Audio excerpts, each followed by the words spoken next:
2, image building is your intro phase. What do you say your first 30 seconds when you meet people? What do you say? Who do you say you are? You always hear people call it the elevator pitch or whatever. If you're author, if I've coached you, you know I always tell you to work on your 30-second pitch, because when you talk to media, they don't want to hear, oh, well, the book is about this and this. You know, it's 30 seconds, really less than that if you can do it really succinct, strong, and to the point. So you should have an intro phrase about who you are, all right? The other thing, have positive attitude and enthusiasm. I cannot explain that enough to the Christian people. Because a lot of times we have this joy, joy, joy down in my soul, but you look at their face and it's like, you do? Like, why don't we show it then? Show it to the world. Look at the joy in your soul, but let's show some on your face. So you all know what I'm talking about. So positive attitude, enthusiasm, that's part of your image. You attract what you put out, okay? That big book that was out, The Law of Attraction, The Secret, and all that kind of stuff. We had those tools. We had those philosophies really in the Bible. So we don't need the world to come up and then become a bestseller with something that we have been taught our whole life, okay? The other thing is networking, the art of small talk. When they talk about the art of small talk, people say, I don't like to network. What am I going to talk about? I'm going to give you a formula. It's called form. Family. Ask people about their family, okay? Ask them about O. That's for the F. O, you ask them about their work. That's for organization, okay? Ask them about R, for their relationship. And M, talk about their money. You know, how things going or whatever, you know, it could be part of their business or whatever. So it's like, you know, how's everything going? You talk about your family, you talk about work, you talk about, R is for recreation. You talk about recreation, and M is about their money, okay?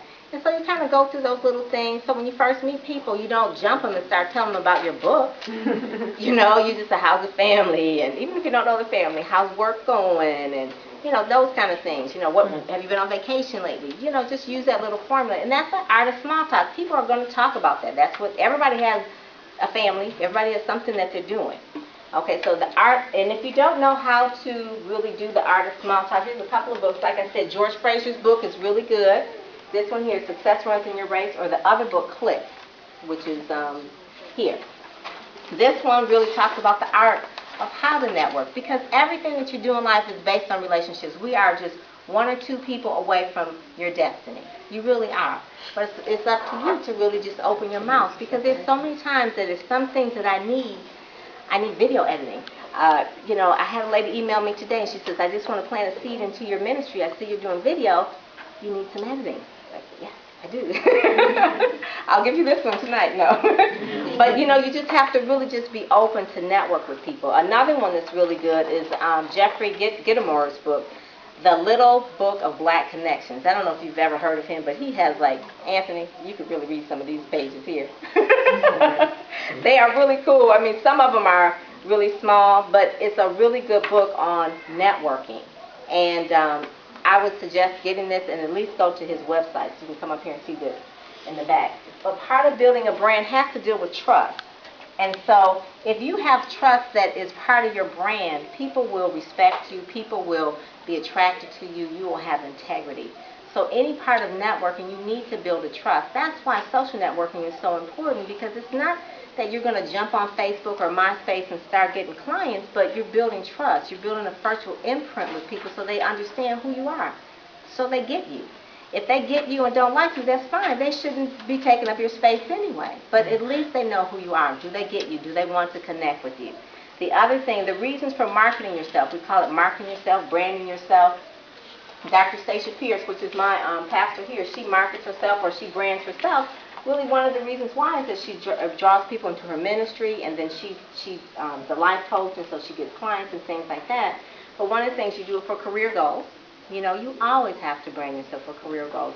And then for financial goals, which is kind of like the same, but really financially, because you never know what you're going to be doing. Your career, you may lose your job, and so you need other things. And then the other thing is you promote your own mission. People get you. People know what you're about. They know what your legacy is about. They understand you, your brand. You are different from anybody else here. Now, you could be very similar, but you're a different brand. And so it's critical to make sure your package is together before you start your promotional campaign, internally and externally. Internally, meaning that you get it right in terms of what you know that you have to do in order to move to the next level. Internally, get rid of the fear. You're a brand. You don't have fear. We're Christians. We don't have fear. You have a brand, so you want people to become aware of your brand. Don't fake it until you make it. Anthony kind of talked about that. It's going to come through.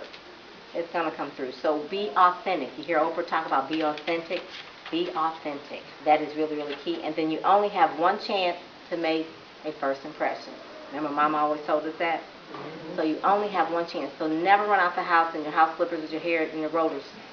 That'll be the day you run into someone who's in your divine connection, right? It's like, yeah. All right.